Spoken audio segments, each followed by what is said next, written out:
যতক্ষণ এমজির একটা সুস্থতার বার্তা না আসবে, যতক্ষণ না আসবে ততক্ষণ ভিডিও করে যাব। দরকার নেই রোহানের আপডেট দেওয়ার, দরকার নেই। যতটা আপডেট পাবো, যতটা মানুষের কাছে পৌঁছে দিতে পারবো এই ভিডিওগুলো, ততটা চেষ্টা করব। তাতে দুই একজন আমাকে কে কী বললো তাতে আমার কিচ্ছু এসে যায় না। আমি একজন কন্ট্রোভার্সি ক্রিয়েটার এবং এটাই আমার কাজ, মানুষের কাছে পৌঁছে দেওয়া। এটাও একটা ধরনের সাহায্য, আমি মনে করি এটাও এক ধরনের হেল্প। আজকে বোঝাবো যে শুধু টাকা দিয়ে না, অনেক সময় এই যে ভিডিও করে অনেককে বুদ্ধি দিয়েও যুক্তি দিয়েও হেল্প করা যায়। বলবো আজকে তোমাদের দেখাবো সোনামাম্মাম মানে আমাদের রোহানের সোনামা কেমন আছে, কি করছে, কি বিভৎসতার অবস্থা দেখাবো। আমাকে অনেকেই রিকোয়েস্ট করেছে, আর তোমাদের একজনের রিকোয়েস্টের কথা আজকে আমি এখানে বলবো। আর তার জন্য আর রোহানকে আজকে একটা রিকোয়েস্ট করবো বা কিছু কথা বলবো। তাছাড়াও আমার কাছে একটা গুরুত্বপূর্ণ কমেন্ট এসছে। সেই কমেন্টটা কালকে তোমাদের যাকে দেখিয়েছি আইসিইউতে ভর্তি ছিল, যে পিকটা তোমাদের দিয়েছি, সেই সম্ভবত অভিজিৎ আমাকে একটা কমেন্ট করেছে। অবশ্যই ক্রিয়েটার বলো, ভিউয়ার্স বলো, তাদের কমেন্ট, তাদের ভিডিও আমার কাছে অনেকটা মূল্য রাখে। আমাকে যদি, কারণ সবাই ক্রিয়েটার না, সবাই ভিডিও করে না, আমাকে যদি কমেন্টের মাধ্যমে কেউ কিছু বলে, কেউ কোনো রিকোয়েস্ট করে বা কেউ কিছু বলে, বার্তা দেয়, সেগুলো আমি পৌঁছে দেব আলাদা ভিউয়ার্সের কাছে, অন্যান্য ভিউয়ার্সদের কাছে অবশ্যই দেব। তো চলো সেরকমই আজকের একটা ভিডিও। আর আমাদের রোহানের মেয়ে, আমাদের মাম্মাম কেমন আছে সেটা তোমাদের দেখাবো, যে আমাদের মাম্মাম কেমন আছে তার পাপাকে ছাড়া, কি ভয়ঙ্কর পরিস্থিতি হয়ে গেছে। চলো সেটা নিয়ে আজকের ভিডিও, সবটা নিয়েই আজকের ভিডিও। নিশ্চয়ই তোমাদের ভালো লাগবে। আর আজকে একদম বাস্তব কিছু কথা তোমাদের বলে যাব। না, কালকের ভিডিওতে আমাকে রোহান এখনো পর্যন্ত কমেন্ট করেনি, হয়তো পারেনি। ও যখন বলেছে অপারেশন করার পরেও আপডেট দেবে, ও তাই দিক, কারণ ও ব্যস্ত আছে, টেনশানে আছে, টাকা পয়সার একটা ব্যাপার আছে, বাচ্চাটা আছে বাড়িতে। আর বাচ্চাটা কি পরিস্থিতিতে আছে চলো দেখিয়ে নাও।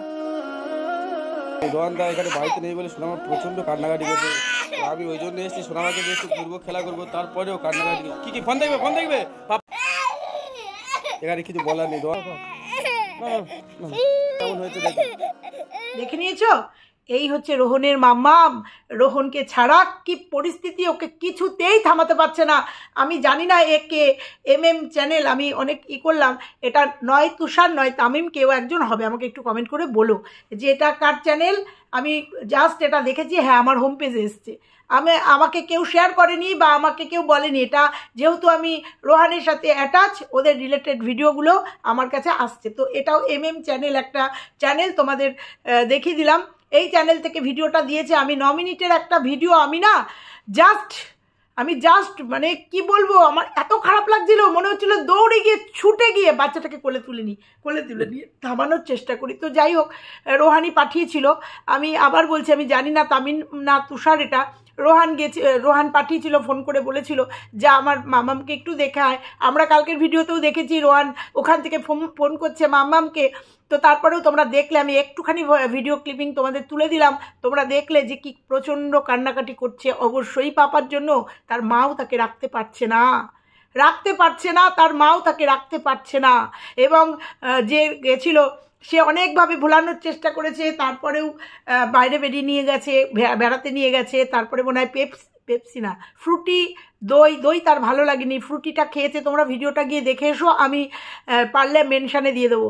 চ্যানেলটা এমএম দিয়ে চ্যানেলটা তোমরা মেনশন দিয়ে দিও। তো তারপরেই আমি ভিডিওটা দেখেছি এবং কালকে রাত্রিবেলায় দেখেছি।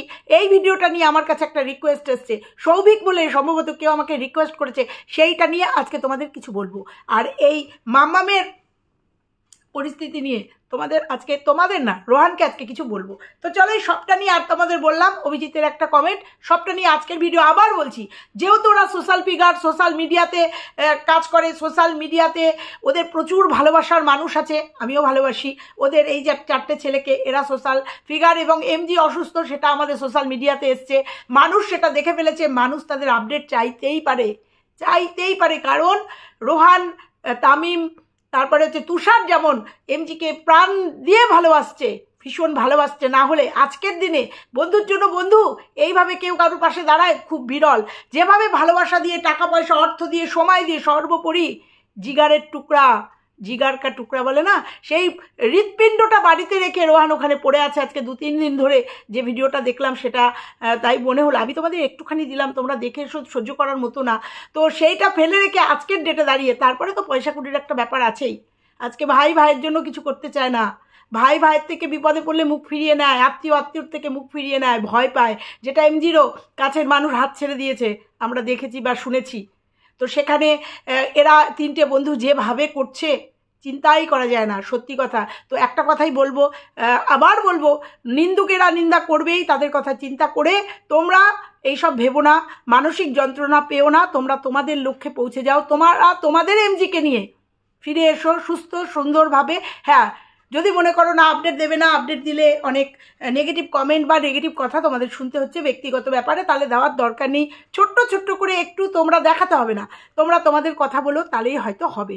কারণ ভিউয়ার্সরা আমাকে প্রচুর কমেন্ট করেছে কালকে, যদি পারি তোমাদের আজকে কিছু কমেন্ট শোনাবো, যে কারুর উপরে রাগ করো না রোহানদা, কারুর উপরে রাগ করো না, আমরা এমজিকে দেখতে চাই, আমরা তোমাকে দেখতে চাই, আমরা আপডেট চাই। তারপরেও তো শুভেচ্ছা ভালোবাসা অনেক আছে, করব ততক্ষণ ভিডিও যতক্ষণ যবে এমজি সুস্থ হয়ে একদম সবার মধ্যে মিশে যাবে, তারপর আর ভিডিও করব না, তোমাদের কথা দিয়ে গেলাম যে যেদিনকে এমজি আমাদের সবার মধ্যে একদম ফিরে সুন্দরভাবে আমাদের স্রোতে ভেসে যাবে, ভেসে গিয়ে সুন্দর করে নিজেকে আবার সমাজের মধ্যে নিজেকে করে দেবে, সেই দিন থেকে আর ভিডিও করব না। কিন্তু যতদিন এমজি অসুস্থ, ওর পাশে থাকার চেষ্টা করব। সবথেকে বড় কথা, রোহান এর পাশে থাকার চেষ্টা করব এইভাবেই, ভিডিও দিয়েই চেষ্টা করব। তারপরেও বলবো, আমাদের ভিডিওর মাধ্যমে যদি 1 টাকাও যায়, আমার ভিডিওর মাধ্যমে যদি 1টা ভিউয়ার্সও যায়, আমি মনে করব সেটাই আমার অ্যাচিভমেন্ট, সেটাই আমার উপকার করা আমি মনে করব। তো চলো, এই সবটা নিয়ে আজকের ভিডিও। নিশ্চয়ই তোমাদের মনের খিদেটা কিছুটা হলেও মেটাতে পারো। বন্ধুরা কেমন আছো তোমরা? নিশ্চয়ই ভালো আছো, আমি খুব ভালো আছি। সত্যি কথাই মানসিক একটু কষ্টে আছি, কেমন আছে জানতে পারছি না। ওই রকম একটা বিভৎস, মানে ভয়ঙ্কর একটা দেখেছি, ভিডিও দেখেছি রোহানের, তারপরের থেকেও প্রচণ্ড টেনশানে আছি যে কি পরিস্থিতিতে, যদিও বলেছে অপারেশনের ডেট বোধহয় খুব তাড়াতাড়ি। আবার বলছি, ভগবানের কাছে প্রার্থনা করি খুব তাড়াতাড়ি এমজি আমাদের মধ্যে খুব অপারেশন সাকসেস হয়ে আমাদের কাছে ফিরে আসুক, আমাদের থেকেও সমাজের কাছে ফিরে আসুক, যে সমাজের জন্য এদেরকে খুব প্রয়োজন। তো তোমাদের দেখিয়ে দিলাম যে সোনা মাম্মাম, রোহানের সোনা মাম্মাম কি ভয়ঙ্করভাবে কাঁদছে। আমি একটুখানি তুলে দিয়েছি তোমাদের, কি ভয়ঙ্করভাবে কাঁদছেও, সহ্য করা যায় না। তো তার জন্য সেই ভিডিওটার জন্য আমাকে রিকোয়েস্ট এসছে, সেই রিকোয়েস্টের কথা তোমাদের আগে বলবো, তারপরে তোমাদের অভিজিতের একটা কমেন্ট পড়ে তোমাদেরকে শোনাবো, সর্বোপরি রোহানকে শোনাবো। আমি জানি রোহান আমার ভিডিওটা দেখছে। তো আমাকে প্রথম কথা বলি, আমাকে এই যে সৌভিক মান্নান লিখেছে, লাইভের ভিডিওটা একটু দেখুন প্লিজ, সোনামা কি হারে কাঁদছে। আমি লিখেছি, আমি দেখেছি, যখনই ভিডিওটা দিয়েছে 2 মিনিটের মধ্যে আমার কাছে হোম পেজে এসছে, আমি ভিডিওটা দেখেছি। সত্যি কথাই আমার ভীষণ খারাপ লেগেছে। আমার মনে হচ্ছিল আমার কাছে হলে পরে না আমি দৌড়ে চলে যাই। আবারও বলছি সেই কথাটা, মনে হচ্ছে দৌড়ে গিয়ে বাচ্চাটাকে একটু থামানোর চেষ্টা করি। যাই হোক, পাপা ছাড়া মেয়েটা একদম পাপাকে 2 চোখে হারায়, রোহানকে 2 চোখে হারায়, সেই জন্যই এত কাঁদছে। হেঁচকি উঠে গেছে বাচ্চাটার, কাঁদতে হেঁচকি উঠে গেছে, আর সুমানে রাস্তার দিক দেখাচ্ছে। হয়তো খুব সুন্দরভাবে কথা ফোটেনি এখনো, একটু পাপা যাবো যেটা বলে দেয় সেটাই ও বলে, এখনো বল ফোটেনি সুন্দরভাবে। ও সুমানে ওকে রাস্তা দেখাচ্ছে, বোঝাতে চাইছে ও রোহানের কাছে যেতে চাইছে, ও পাপাকে 2-3 দিন দেখেনি। তো সেই জন্য এই সৌভিক আমাকে একটা রিকোয়েস্ট করেছে, সেই রিকোয়েস্টটা তোমাদের সঙ্গে আজকে শেয়ার করব, আর রোহানকেও আজকে বলবো কিছু কথা। কমেন্টের মাধ্যমে সৌভিক আমাকে বলেছে, তার আগে বলি রোহানের কি পরিস্থিতি ভাবতে পারো? একদিকে ওর সন্তান, একদিকে ওর সোনা মাম্মাম, আর একদিকে বন্ধু, প্রাণের প্রিয় বন্ধু, প্রাণপ্রিয় সন্তান, ও কিভাবে কি পরিস্থিতিতে রয়েছে। তো সৌভিক আমাকে লিখেছে, অনেকগুলো কমেন্ট করেছে, কিন্তু একটা কমেন্ট ও করেছে, তার আগেই কমেন্ট করে বলেছে, লাইভের ভিডিওটা দিদিভাই আপনি দেখেছেন? আমি লিখেছিলাম দেখেছি। তারপরেও লিখেছে, আপনি ইমিডিয়েটলি একটা ভিডিও করে রোহানকে বলুন এমজি কাছে অন্য কাউকে রেখে সোনামার কাছে চলে আসতে। এরাও কতটা ভালোবাসে বুঝতে পারছো? সোনা মাম্মামকে কতটা ভালোবাসে এরা বুঝতে পারছো? কারণ এরা সবাই সোনা মাম্মামের ভিডিওটা দেখে ফেলেছে সোনা মাম্মাম কাঁদতে কাঁদতে হেঁচকি উঠে গেছে। আর রোহানের পরিস্থিতিটা বুঝতে পারছো? এইখানে সেই চেন্নাই মানে ভেলোর মানে যাতায়াতে কত, যদি প্লেনে যায় কত টাকার ব্যাপার, আর যদি ট্রেনে যায় কতটা সময়ের ব্যাপার, যে কি পরিস্থিতির মধ্যে রয়েছে। তো সৌভিক, তুমি আমাকে রিকোয়েস্ট করলে, আমি রোহানকে রিকোয়েস্টটা অবশ্যই করব। তার থেকেও বড় কথা হচ্ছে রোহান নিশ্চয়ই এই ভিডিওটা দেখেছে, অবশ্যই দেখেছে। তাহলে বুঝতে পারছো রোহানের এখন কি পরিস্থিতি। মাম্মামের ওই কান্না, ওই হেঁচকি দেখে আমরা আমি যেটা কি মাম্মামকে ভিডিওতে দেখেছি, ছোট্ট একটা সোনা, ছোট্ট একটা বাচ্চা যে এখনো মনের কথা প্রকাশ করতে পারে না, সেই বাচ্চাটা কি কষ্ট পাচ্ছে। রোহানের অত দূর থেকে কি পরিস্থিতি ভাবতে পারছো? আমি বুঝতে পারছি। অসুস্থ হয়ে না পড়ে ছেলেটা, কি করবে? তার মধ্যে বয়সের একটা ব্যাপার আছে, ইনম্যাচিওর বয়স, তারপরেও পয়সা যদি এভেলেবেল মানি থাকতো, প্রচুর অর্থের ব্যাপার থাকতো, কোনো ব্যাপার ছিল না, যাতায়াত করতে পারতো। ঠিক আছে, মাম্মামকে একটু দেখে আবার যেতে পারতো, কিন্তু সেই পয়সারও একটা লিমিট থাকে। কারণ এরাও খুব বেশি হাইফাই না, মধ্যবিত্ত ঘর থেকে বিলং করে। আর যেটুকু আর্ন করে বোধহয় 5-7 লাখ টাকা, 5 লাখ টাকা অলরেডি ব্যয় করে ফেলেছে। তারপরেও তোমরা শুনেছো 70,000 টাকা না 40,000 টাকা প্লেনে যাতায়াত, মানে বোঝাতে পারছি কতটা খরচ। তারপরে একটা পেশেন্ট দেখতে যাওয়া, তারপরে সেই পেশেন্টটার পুরো দায়িত্ব তার উপরে। কিউআর কোড দিয়ে বা এই যে স্ক্যানার দিয়ে খুব বেশি টাকা পয়সা ওঠেনি। তো যাই হোক, তারপরেও সেন্টিমেন্ট কাজ করছে।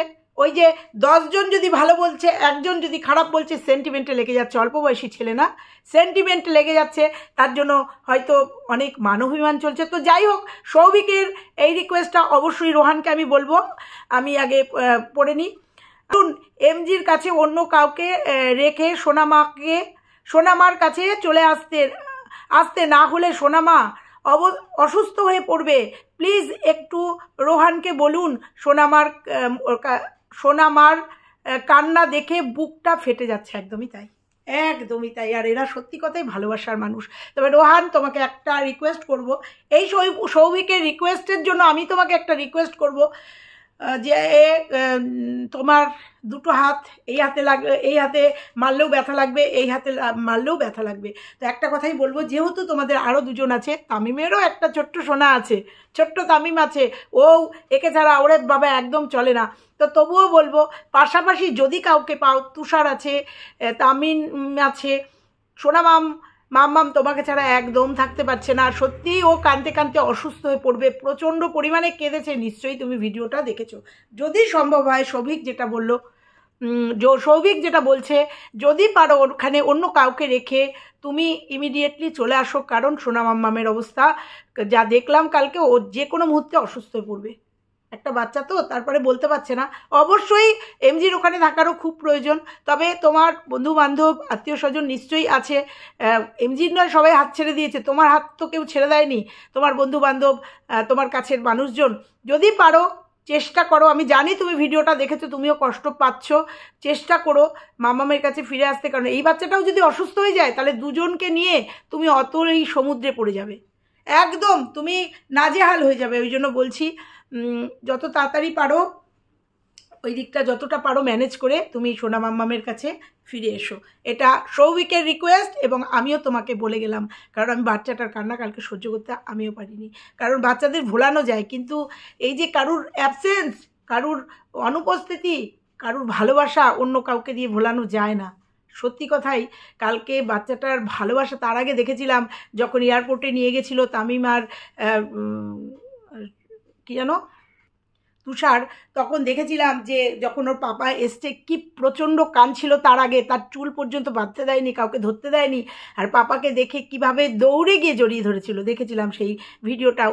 দেখছি তো ওদের ভিডিওগুলো। আর সত্যি কথাই, বাচ্চাটা তো বলতে পারছে না, এখনও তো বল ফোটেনি, মনের ভাব বলতে পারে না, শুধু খুঁজে বেড়াচ্ছে, পাপাকে খুঁজে বেড়াচ্ছে। বাচ্চাটা যদি অসুস্থ হয়ে পড়ে তাহলে খুব মুশকিলে পড়ে যাবে।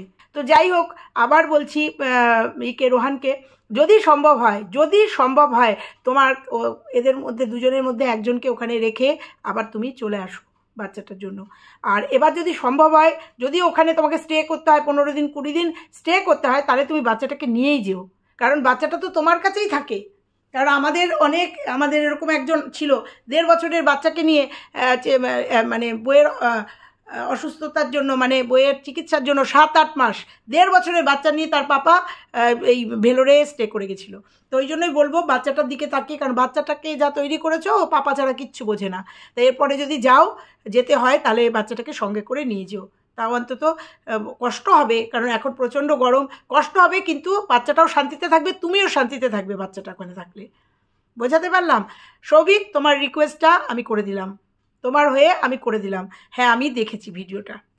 দেখো, আমার আরেকজন ভিউয়ার্স, এরকম অনেক ভিউয়ার্স এরকমভাবে আমাকে রিকোয়েস্ট করেছে রোহানকে রিকোয়েস্ট করার জন্য, কারণ সবাই বুঝে গেছে যে রোহান আমাকে কমেন্ট করছে, আমি কমেন্টগুলো তুলে দিচ্ছি এবং সবাই বুঝতে পারছে যে রোহান আমার ভিডিওগুলো দেখছে এবং আমার ভিডিওগুলোর উত্তর দিচ্ছে। দেখো, একজন লিখেছে, দিদি মানুষকে দিদি মানুষকে বোঝাবে তাই বলে এইভাবে আমাদের মনটা ভেঙে দিও না। যে কালকে বলেছি যে দরকার নেই, তোমার আপডেট দিতে হবে না, তুমি যদি মনে করো আপডেট দেবে না তার সেই ভিডিওটা এগেনস্টে লিখেছে। কারণ ও ভালো কিছু করছে, ও যদি ভুল কিছু করেও বাচ্চা ছেলে, তাহলে ওকে বোঝাতে হবে। 22 বছর বয়স, এমন কোনো বেশি বয়স হয়নি, তাহলে ওকে বোঝাবে, ভালো করে বুঝিয়ে বললেই তো হবে যে ভাই দেখো, একজনের জন্য তুমি ভিডিও বন্ধ করো না। বুঝতে পেরেছো রোহান? প্রত্যেকটা মানুষ চাইছে এমজির আপডেট, বুঝতে পেরেছো? এরকম প্রচুর কমেন্ট আমার কমেন্ট বক্সে যে ভাই দেখো, একজনের জন্য তুমি ভিডিওটা বন্ধ করো না, কারণ সবাই দেখতে চাই, সবাই তো তোমাকে ভালোবাসে, একজনের জন্য সবার চোখকে আড়াল করো না, এটা বুঝতে পেরেছো? এরকম কষ্ট পাচ্ছে ভিউয়ার্সরা এমজিকে না দেখতে পেয়ে, তোমার আপডেট না পেয়ে। তুমি নিজে আপডেট দাও না, দরকার নেই এমজিকে দেখানোর। তুমি কি করছো, কেমন আছো, কোথায় আছো, আমি তোমাকে এর আগেও বলেছিলাম, তুমি আপডেট দাও না। আপডেট 5 মিনিটের একটা আপডেট দাও তোমার দর্শকের জন্য, তোমার ভিউয়ার্সদের জন্য, তোমার ভালোবাসার মানুষদের জন্য। তারা তোমাকে দেখতে পেলে খুশি হবে। যেমন তোমার মাম্মামকে দেখতে পেয়ে প্রত্যেকে কষ্ট পেয়েছে তোমার মাম্মামকে দেখতে পেয়ে। বুঝতে পেরেছো? তুমি পাঠিয়েছো, সেটাও ভিডিওতে শুনেছি যে যা তো একটু আমার মাম্মামকে দেখে হয়তো ভিডিও কলিংও করেছিলে, করে তুমি দেখেছো। এবার আসি অভিজিতের একটা কমেন্টে। অভিজিৎ কালকে আমাকে একটা কমেন্ট করেছে, সেই কমেন্টটা আজকে আমি পড়বো আমি রোহানের জন্য, পড়বো আমি অভিজিতের জন্য, পড়বো আমি সকল দর্শকদের জন্য, আমি পড়বো। কারণ যেহেতু অভিজিৎকে কালকে আমি তোমাদের সঙ্গে শেয়ার করেছি, যেহেতু অভিজিৎ সিএমসিতে, তোমাদের বলেছি না যে আমাদের পৃথিবী ব্যাপী আমাদের ভিউয়ার্সরা আছে, অভিজিৎ যেহেতু সিএমসিতে ট্রিটমেন্ট করিয়েছে এবং ও সাকসেস এবং ও ভালো আছে এবং ও 3 বছর সিএমসির সাথেও যুক্ত। তোমাদের বলেছিলাম যে কিছু ভিউয়ার্স আমাদের সঙ্গে যোগাযোগ করে ফেলে, এই অভিজিৎও আমার সাথে যোগাযোগ করেছে এবং আমাকে কালকে কমেন্ট করেছে এবং পার্সোনালি আমাকে একটা কমেন্ট হোয়াটসঅ্যাপে পাঠিয়েছে, সবটাই তোমাদের সঙ্গে শেয়ার করব। প্রথম কমেন্টটা আমার কমেন্ট বক্সে শো করছিল না, তখন আমাকে হোয়াটসঅ্যাপে দিয়ে বলেছে যে আমার এই কমেন্টটা কি শো করছে? আমি বললাম যে না, শো করছে না। দেখো কি লিখেছে, আন্টি নমস্কার আন্টি, এই ভাইটা খুব তাড়াতাড়ি সুস্থ হয়ে আবার যেন আমাদের মাঝে আসে এই প্রার্থনা করি। আমাদেরও সবার এই প্রার্থনা, সবাই তাকিয়ে আছি ভগবানের দিকে, সবাই তাকিয়ে আছি আমাদের এমজির দিকে। ক্ষমা করবেন, একটা কথা বলতে চাই, আমি 3 বছর সিএমসিতে ট্রিটমেন্ট করিয়েছি এবং 58 ঘন্টা আইসিইউতে কাটিয়েছি। এই অভিজ্ঞতা দিয়েই বলছি, এটা সিএমসির আইসিইউ না, অন্য কোনো হাসপাতাল হবে। কারণ তোমাদের কালকে বলেছিলাম যে একজন সিএমসিতে গেছে বা রাস্তায় রয়েছে, সে প্রচণ্ড পরিমাণে, তোমরা কালকে শুনেছো, প্রচণ্ড পরিমাণে আমাকে রিকোয়েস্ট করছে, আন্টি আমি তো সিএমসিতে যাচ্ছি, তাহলে আন্টি না, আমাকে মাসিমণি বলে, মাসিমণি আমি তো যাচ্ছি, তুমি প্লিজ রোহানকে বলো, রোহান ভাইকে বলো, তোমরা কালকে ভয়েস শুনে নিয়েছো, রোহান ভাইকে বলো একটুখানি আপডেট দিতে কোথায় আছে। কারণ ও সিএমসিতে কালকে যাকে বলেছিলাম, ও সিএমসিতে 9 বছর ট্রিটমেন্ট করিয়েছে, বারবার আমাকে বলছে, তাই জন্য সেই বার্তাটা কালকে দিয়েছিলাম, কিন্তু রোহনের তরফ থেকে কোনো উত্তর আসেনি। হয়তো খুব ব্যস্ত, হয়তো মাম্মামের পরিস্থিতি দেখে ওর মানসিকতা ঠিক নেই। আমি বলছি না যে আমার ভিডিও ইগনোর করেছে বা আমাকে উত্তর দেয়নি, আমি এটাও বলছি পাশাপাশি ওর মানসিকতার হয়তো ঠিক নেই, কারণ বাচ্চাটা যেভাবে কেঁদেছে কালকে দেখেছি ভিডিও, ও নিশ্চয়ই দেখেছে। হয় তাছাড়াও তো আপডেট আছে, এই ভিডিও কলিং করছে, খোঁজ নিচ্ছে, দেখছে, শুনছে বাচ্চাটা কিভাবে কাঁদছে, ওর হাত পা বাঁধা, আসতে পারছে না। তো যাই হোক, আমাকে অভিজিৎ এই কমেন্টটা করেছে। এই কমেন্টের উত্তরে রোহান, তোমার যদি কিছু বলার থাকে, আমি এখানে আর কিচ্ছু বলবো না এই কমেন্টটা, কারণ আমি রানীপীঠ সম্বন্ধে কিচ্ছু জানি না। আমি সিএমসি চিনি, সিএমসিতে গেছি, কিন্তু সিএমসিতে আমি ট্রিটমেন্ট করাইনি, কিন্তু আমি বিভিন্ন খাতিরে, যেহেতু আমি নরভিতে গেছি, মানে ভেলোরের নরভিতে গেছি, নরভির পাশেই সিএমসি, এবং বিভিন্ন কারণে আমি সিএমসিতে কাউকে দেখতে, কাউর সঙ্গে দেখা করতে বা সিএমসিটা ঘুরতে আমি গেছিলাম। গেছি। অতএব আমি এই কমেন্টের উত্তরের অপেক্ষা থাকলাম। আর একটা কমেন্টও অভিজিৎ করেছে, সেটাও তোমাদের সঙ্গে শেয়ার করব। দেখো, প্রথম কমেন্টটা আমাকে হোয়াটসঅ্যাপে করেছিল। নমস্কার আন্টি, ওনার অবস্থা দেখে খুবই খারাপ লাগছে, কারণ আইসিইউ এই জায়গাটা যে কি সে যে যায় সেই বোঝে। কারণ আমাদের শরীর যখন নিজের দিয়ে সব ক্ষমতা হারিয়ে ফেলে তখন আইসিইউটাতে যেতে হয়। একদমই তাই, পুরো মেশিনের দ্বারাই তখন শরীরটা চলে, মানে শ্বাস প্রশ্বাস পুরো অঙ্গ প্রত্যঙ্গ আইসিইউতে গেলে পরে তাই দিয়েই চলে। তো চলে আমার, তোমরা দেখেছো আমার একটা বন্ধুর হাজব্যান্ডেরও মেশিনের দ্বারা কিছুদিন বেঁচে ছিল। তারপরে আচ্ছা আইসিইউতে যেতে হয়। আমি 58 ঘন্টা আইসিইউতে কাটিয়েছি সিএমসির রানীপীঠ হাসপাতালে। ও লিখেছে রানীপাত, আমি জানি না এটা রানীপীঠ হবে কিনা, যাই হোক। তাই একটা কথা বলতে চাই, এটা সিএমসির আইসিইউ না, অন্য কোনো হাসপাতালের হবে। হয়তো হতে পারে রোহানও হয়তো ঠিকঠাক নামটা জানে না, বা ও হয়তো ভেলোরেরই অন্য কোনো হাসপাতালে রয়েছে, ও হয়তো রানীপীঠের আইসিইউতে নেই। মানে হয়তো ভেলোরের যে তোমরা সিএমসির কথা বলছো হতে পারে, কারণ ভেলোরে প্রচুর হাসপাতাল, আমি গিয়ে দেখে এসেছি, প্রচুর হাসপাতাল। আমার এই মুহূর্তে মনে পড়ছে না নাম, এবং দুটো একটা হাসপাতালে আমি পাশ দিয়ে গেছিও, মানে আমাদের যে গাড়ি নিয়ে বেরিয়েছিলাম ওখানে ঘুরতে, তখন আমাকে দেখিয়েছিল সিএমসিতে, মানে সরি ভেলোরে প্রচুর হাসপাতাল। সেই জন্যই আমি যখন কালকে বলেছি যে ও ভেলোরের সিএমসিতে আছে, তখন ও আমাকে এই কমেন্টটা করেছে, কারণ ও সিএমসি রানীপীঠের আইসিইউটা ও চেনে, কারণ ও ছিল। হতে পারে, এটাও হতে পারে যে ও হয়তো এমজি হয়তো ভেলোরেরই অন্য কোনো হাসপাতালে আছে। বোঝাতে পারলাম? আচ্ছা, এটা সিএমসির আইসিইউ না, অন্য কোনো হাসপাতাল হতে পারে, কারণ ওনার কিডনি প্রবলেম, তাই নেফ্রোলজি ডিপার্টমেন্ট হবে। আর এটা সিএমসির রানীপীঠে আছে। হ্যাঁ, মানে এই নেফ্রোলজির ডিপার্টমেন্টটা বলতে চাইছে যে সিএমসির রানীপীঠে আছে। আমিও এটা জানি, 5 তলায় একটা আছে, 2 তলায় একটা আছে, আমিও জানি, কারণ আমি যে হোটেলে গিয়ে উঠি সেই হোটেলেই কিডনি প্রচুর পেশেন্ট ওঠে, তাদের সাথে তো কথা বলি, একটা জায়গায় গেলে পরিচিত, তখন তাদের কাছ থেকে শোনা। এবারও শুনেছি, এবারও কিডনি ট্রান্সফার করেছে এরকম একটা পেশেন্ট আমাদের পাশের রুমেই ছিল। তো যাই হোক, কারণ ওনার কিডনি প্রবলেম। আচ্ছা, রানীপীঠে আছে। আর সেই আইসিইউ এই রকম না, সব নার্স ওয়ার্ড বয়ের ড্রেস থাকে। আচ্ছা, ড্রেস মানে ইউনিফর্ম থাকে, মাথায় হেড ক্যাপ থাকে, আর এইখানে এইভাবে পেশেন্টকে ধরতে দেবে না। আর ভিডিও তো অনেক দূরের কথা। হ্যাঁ, ও কিন্তু বারবার কালকে আমাকেও বলেছে যে কিছুতেই ভিডিও করতে দিচ্ছে না, প্রচুর রিকোয়েস্ট করে, এবং তোমরা ভিডিওটা আসার পরেও দেখেছো, প্রচুর রিকোয়েস্ট করে ভিডিওটা করেছে। তারপরেও একটা কথা বলি, যেখানে রেস্ট্রিকশান থাকে সেখানে ভিডিও করতে দেয় না, একমাত্র উপায় চুরি করে, যেটা একদমই উচিত না। তবে আমি জানি না, আবারও বলছি, আমি জানি না এটা রানীপীঠের মানে সিএমসি রানীপীঠ কিনা, হতে পারে অন্য কোনো হাসপাতাল, হয়তো রিকোয়েস্ট করে ওইটুকু ভিডিও করতে দিয়েছে। তা আর এইখানে যেসব পেশেন্টকে ধরতে দেবে না, আর ভিডিও তো অনেক দূরের কথা, এটা আমার 3 বছরের ওই হাসপাতালে কাটানো আর আইসিইউতে থাকার অভিজ্ঞতা দিয়ে বললাম। 3 বছর সিএমসিতে ভর্তি ছিল রানীপীঠে। বোঝাতে পারলাম? আর সেই অভিজ্ঞতা থেকেই বলছে, কারণ একটা মানুষ 3 বছর একটা জায়গায় থাকলে অনেকটা তার নখদর্পণে হয়ে যায়, তাই না, ঘোরাফেরা করে। আচ্ছা, তাই বললাম, ভালো থাকবেন আপনি, আর এই দাদাটাও যেন খুব তাড়াতাড়ি সুস্থ হয়ে নতুন জীবনে ফিরে আসে। একদমই তাই, এও একজন ক্যান্সার পেশেন্ট ছিল, এর বোন মেরু ট্রান্সফার হয়েছে, এই অভিজিতের কথা বলছি, এবং এখন একদম সম্পূর্ণ সুস্থ। কালকে তোমাদের যেটা বলেছিলাম, ও আজকে এসে গতকালকে আমার ওই কমেন্টটায়, আমার ওই ভিডিওটায় কমেন্ট করেছে। তো যাই হোক, আর তোমাদের যে বাচ্চাটাকে যে দেখিয়েছি, যে ভিডিওটা দেখেছি, ওটা M-Live থেকে দেখানো হয়েছে, ওই চ্যানেলটা থেকে। তো এবার তো হলো, এবার এই অভিজিৎ আর একটা কমেন্ট করেছে, যেখানে আমাকে একজন কমেন্ট করেছিল, সরি দিদি, আপনি রোহান দাদাকে নিয়ে যা তা বলছেন, আপনি অনেক বড় মানুষ, আমি ভেবেছিলাম আপনি ভালো মানুষ, এমজি দাদার জন্য হেল্প চেয়েছেন, মানুষের কাছে আপনি নিজে হেল্প না করে কোনো উল্টোপাল্টা বলবেন না, তাই নাকি? আমি কি হেল্প করেছি না করেছি নিশ্চয়ই এখানে ক্ল্যারিফিকেশান দিতে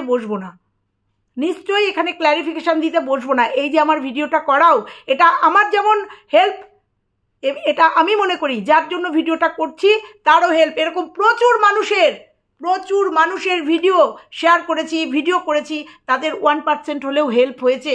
আমাদের যেমন হেল্প হয়, আমরা যেমন ভিডিও করি, কন্টেন্টে না আমাদের অভাব হয় না। আবার যদি কেউ মিথ্যাচার করে, যেমন বলে দিচ্ছি, যেমন ওই যে দেওর বৌদিকে নিয়ে যে ভিডিওগুলো করেছি, যখন দেখেছি মিথ্যাচার করেছে, প্রথমে হেল্প করেও তারপরেও কিন্তু তাদের মিথ্যাচার তুলে দিয়েছি সর্বসম্মুখে। এটাও কিন্তু সমাজেরই একটা কাজ।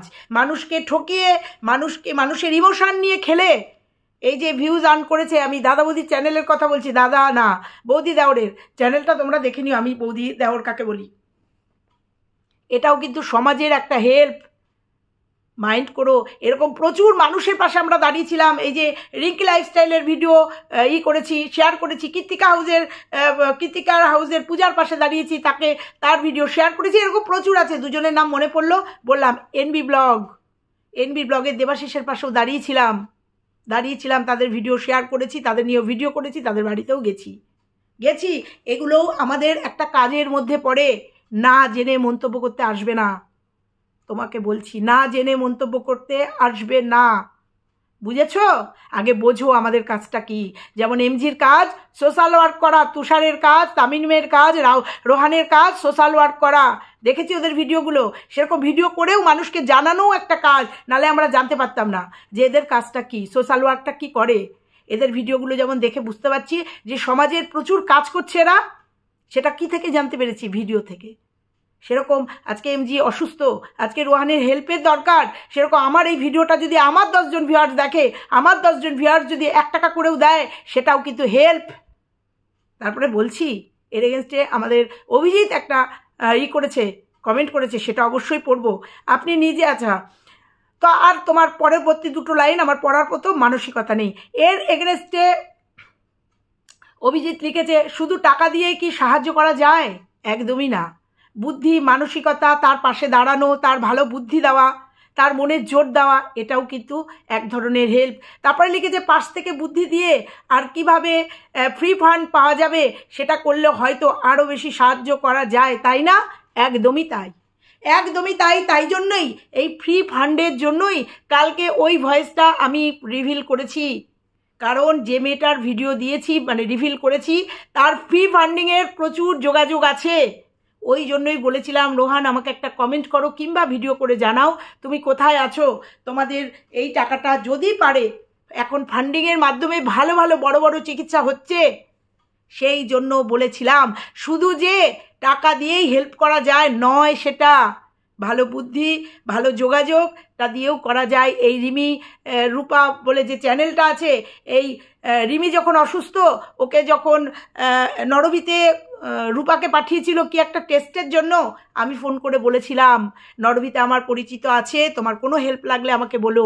তখনও আমাকে বলেছিল, আন্টি এটা আমার ফ্রি টেস্ট, এখানে কোনো পয়সা লাগবে না, অতএব তোমার যোগাযোগ, মানে পয়সার তো একটা সেপের ব্যাপার ছিল, তুমি ফোন করলে পয়সার একটা কনসিডার হতো, সেটার দরকার নেই, এটা ফ্রিভাবেই হবে।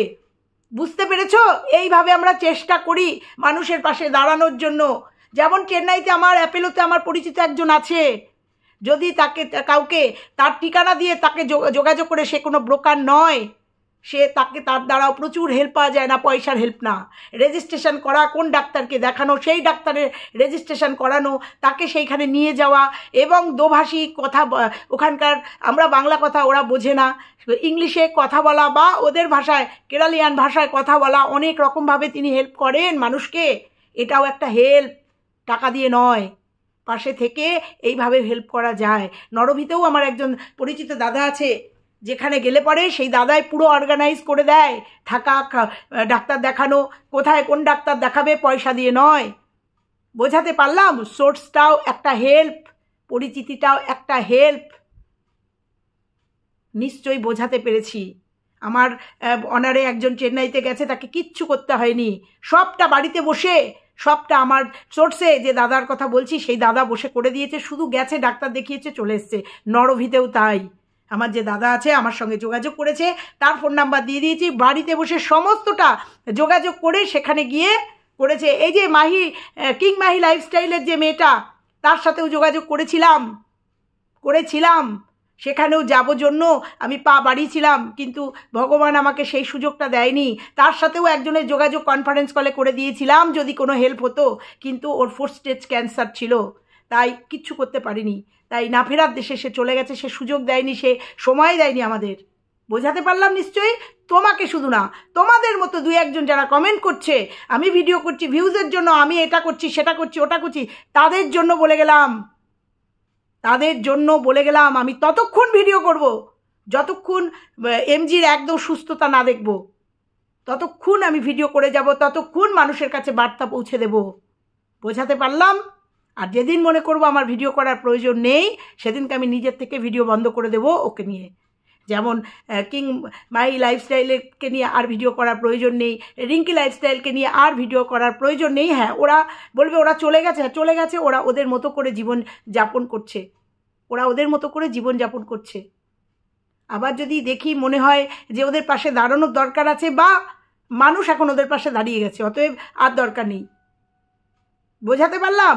কয়েকজন মানুষকে, সবাইকে না। সবাই ভালো থেকো, সুস্থ থেকো, সাবধানে থেকো। সোনা মাম্মামের জন্য সবাই দোয়া করো। কি বলবো, দোয়াই বলি। সোনা মাম্মামের জন্য সবাই দোয়া করো, প্রার্থনা করো ভগবানের কাছে যেন সোনা মাম্মাম যেন সুস্থ থাকে, আমাদের এমজি যেন খুব তাড়াতাড়ি সুস্থ হয়ে আমাদের মধ্যে ফিরে আসে, সমাজের মূল স্রোতে যেন ফিরে আসে। চলো আজকে এই পর্যন্তই, টাটা।